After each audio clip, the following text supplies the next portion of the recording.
Salut, aujourd'hui je vous présente une sonnette de porte avec une caméra. Il s'agit du modèle Tapo D230S1 avec un capteur de 5 mégapixels. Découvrons ensemble le produit. On commence avec les papiers, donc on va trouver une étiquette à coller sur la sonnette pour renseigner l'endroit où il va falloir appuyer sur le bouton. Après on a des schémas, des explications assez détaillées, mais c'est en anglais malheureusement, et si on veut les explications en français, c'est sur 2 pages seulement. Donc une notice qui n'est pas forcément pensée pour les francophones. Voilà le matériel dans le paquet. Donc tout d'abord la sonnette extérieure avec le module caméra intégré. On remarque qu'elle est plutôt épaisse, d'autant qu'il faut rajouter à cela la platine de fixation. On a des chevilles et vis qui sont fournies. On a le module de sonnette intérieure avec en partie haute le port RJ si on veut se brancher par exemple sur sa box internet et la fiche pour l'alimenter. On a le câble d'alimentation et les câbles qui sont fournis. On trouve enfin la batterie qu'il faut charger avant première utilisation et qui va s'insérer à l'intérieur du module de sonnette. Petite remarque, cette batterie peut être chargée de manière autonome puisqu'elle est pourvue d'un port micro USB et on va donc la charger avec ce câble là. Alors le choix du micro USB peut être étonnant fin 2024 au moment où je fais le test, alors que la norme est désormais l'USB-C. Pour le montage de la platine extérieure, j'ai utilisé l'outillage suivant. Donc tout d'abord la perceuse visseuse avec une mèche à béton en 6 mm que j'utilise en mode percussion parce que mon mur est en béton. J'ai également utilisé un marteau et un chasse-goupille pour pouvoir enfoncer facilement la cheville dans le mur. J'ai utilisé un tournevis pour visser la vis à l'intérieur de la cheville, un marqueur pour noter l'emplacement des trous et puis un niveau pour faire une installation qui soit droite. Donc voilà comment ça se présente à l'extérieur. Ma cheville supérieure et puis la cheville inférieure qui est ici. Donc là je vais simplement les repositionner correctement et après il n'y a plus qu'à visser. Et avant de visser complètement, je vais quand même remettre le niveau pour m'assurer qu'on est droit. Sinon, on peut procéder à des petits ajustements en déplaçant la platine un peu sur la gauche ou un peu sur la droite. Voilà pour l'installation de la platine, il n'y a plus qu'à clipser la façade avant avec la batterie. Le module récepteur est installé dans mon salon.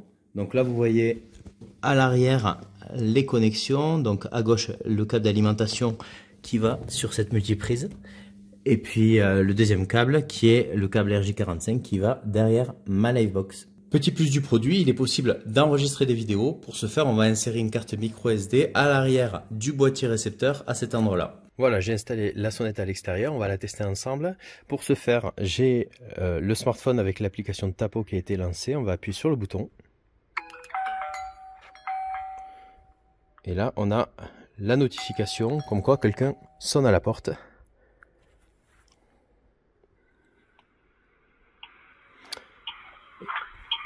Hop, alors je m'éloigne un petit peu parce que sinon ça va faire un effet Larsen. Il risque d'y avoir peut-être des coupures au niveau de l'image.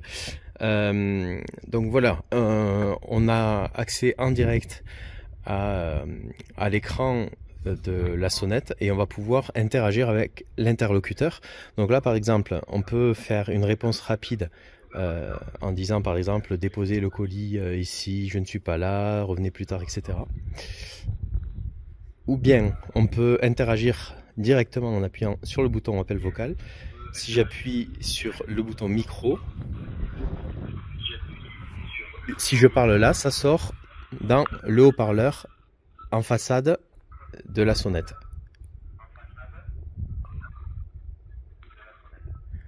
Voilà, comme vous pouvez voir. Après, on a d'autres fonctionnalités. On va pouvoir, par exemple, prendre une photo, faire une vidéo de ce qui se passe devant la maison. Donc, c'est vraiment pas mal du tout. Du coup, quand on veut mettre fin à la conversation, il suffit d'appuyer sur fin. On se retrouve maintenant dans le salon. On va voir comment fonctionne la caméra lorsqu'on reçoit un appel. Donc ici, il y a le module récepteur qui est correctement synchronisé. On a une LED verte. Et ici, c'est mon Alexa Echo Show 5 sur lequel va s'afficher la caméra extérieure. Donc, ça sonne ici. Je reçois une notification sur mon portable. Et j'ai également l'affichage sur l'écran de l'Echo Show. Donc on peut voir que on a une image qui est bien nette, que ça soit en journée comme de nuit. J'ai pu le tester également hier soir, l'image était vraiment top. On peut activer le micro pour pouvoir échanger avec le correspondant. Bonjour, est-ce que vous m'entendez bien? Oui, bonjour, je vous entends. Merci. Voilà, et après on peut couper le micro à tout moment.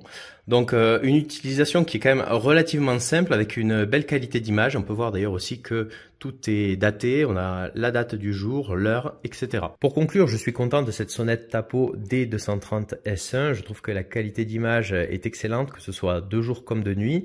Elle est bourrée d'options pratiques. On va pouvoir parler avec son correspondant situé à l'extérieur de la maison. On peut recevoir des appels même si on n'est pas chez soi depuis son téléphone.